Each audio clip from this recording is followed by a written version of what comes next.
He must be removed before the council meets. The Emperor suspects nothing. For nearly 200 years, they were the absolute elite, the special forces of Christendom, the Knights Templar.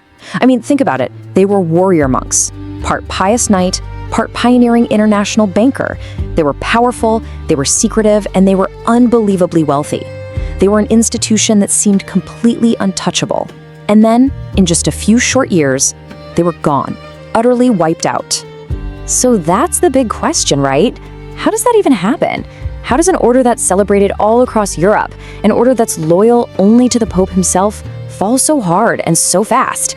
Well, the answer isn't some simple story about a religious argument. No. This is a brutal story about power, about money, and about the birth of the modern nation-state. And to get to the bottom of it, we have to look at a showdown between two massive powers. To really get why they fell, you have to first understand just how powerful these guys were. The Templars didn't answer to any king or any local bishop. Their one and only boss was the Pope in Rome. Now, this gave them an incredible amount of freedom.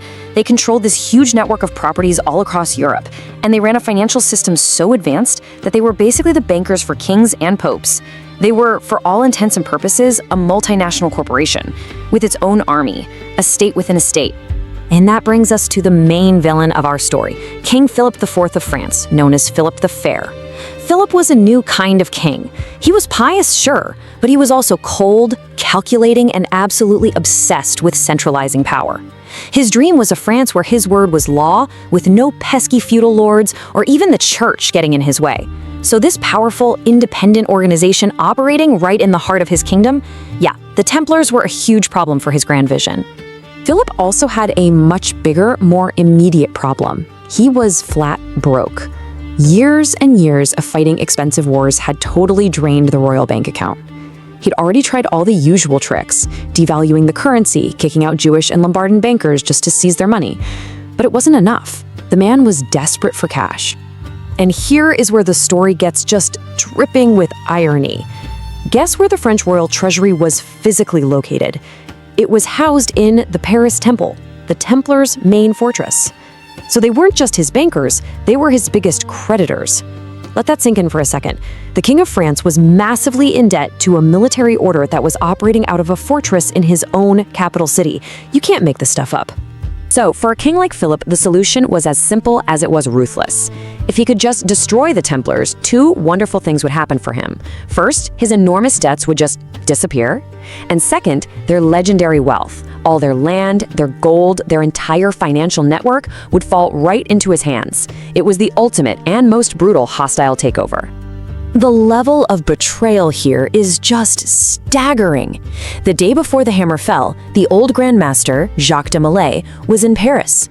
He was being treated as an honored guest by King Philip himself. He even acted as a pallbearer at the funeral for Philip's sister-in-law.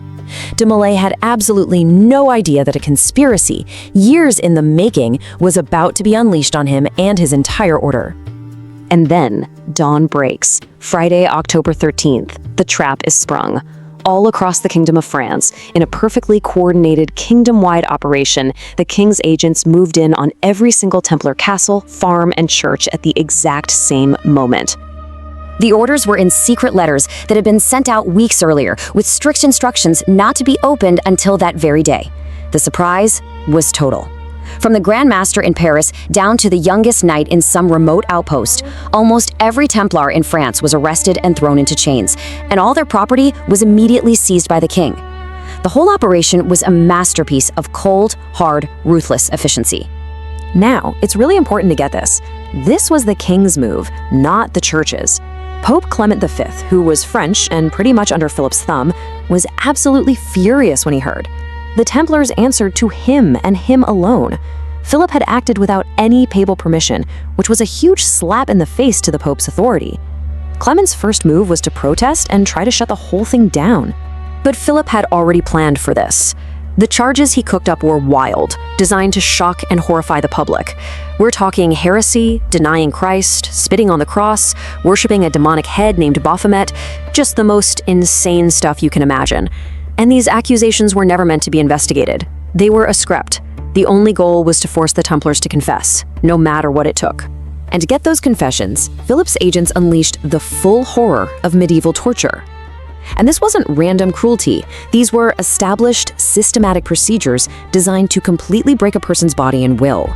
These were men who were veterans of brutal wars, but they were subjected to torments that nobody could withstand. Dozens of knights actually died under torture without ever giving in. And this right here is the reality behind the confessions. This quote from one of the knights, a man named Ponsard de Gizy, it says everything. Men confessed to anything and everything just to make the pain stop. The evidence against the Templars wasn't discovered. It was manufactured in the king's torture chambers. So now Philip had his pile of forced confessions, and he used them to blackmail the Pope. He threatened to put a previous pope on trial for heresy, an act that would have shattered the church's authority and probably caused a permanent split. So Pope Clement was trapped. He was stuck between a rock and a hard place.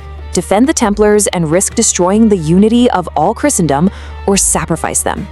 For centuries, the story pretty much ended there. The Pope buckled under the pressure and condemned the Templars.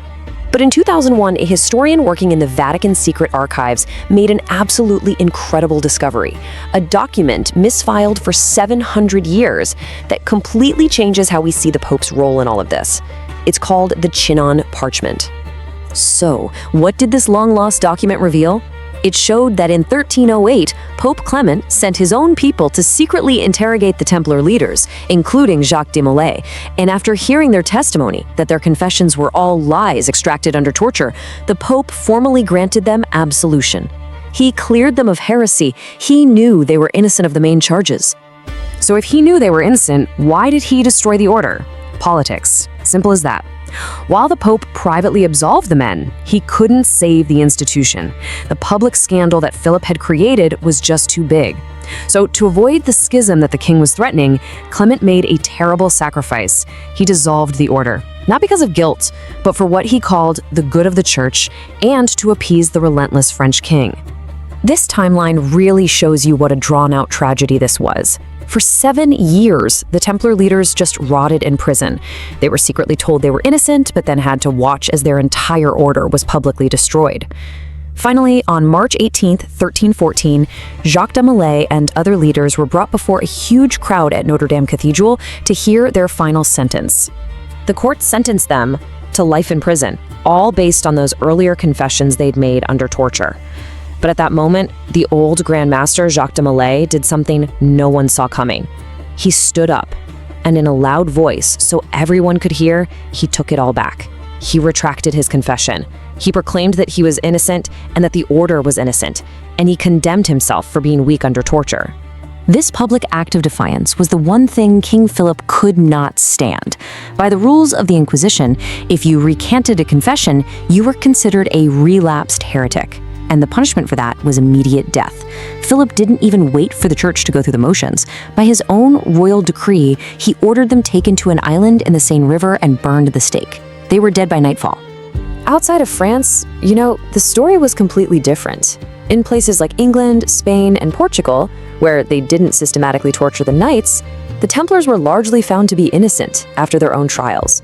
Their assets were just transferred to other orders, or, like in Portugal, the order was just rebranded.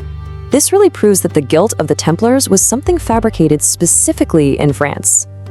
In the end, the story of the Templars isn't really about heresy or blasphemy. It was a political assassination.